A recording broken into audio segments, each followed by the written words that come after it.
Assalamualaikum warahmatullahi wabarakatuh. Jumpa lagi di channel Anuza. Kali ini kita mau review tentang bulan Holland. Ini versi yang cilik ya guys. Ini belinya di timurnya toko masih murah, Benggolo di pelosok Klaten.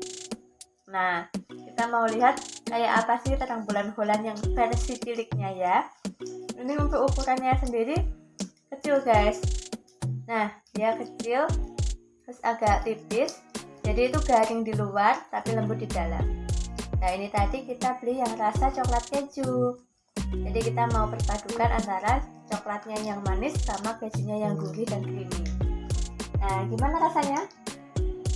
Wah rasanya mantap kayaknya. Kita cobain dulu ya. Bismillahirrahmanirrahim. Nah guys, rasanya memang benar-benar lembut yang di dalamnya ini. Juga perpaduan keduanya tadi memang enak sekali kalau dipadukan ya. Jadi nggak manis, nggak terlalu gurih juga. Jadi ini pas. Terus karena juga dia kecil potongannya, jadi kalau kayak gini bisa langsung dilahap juga.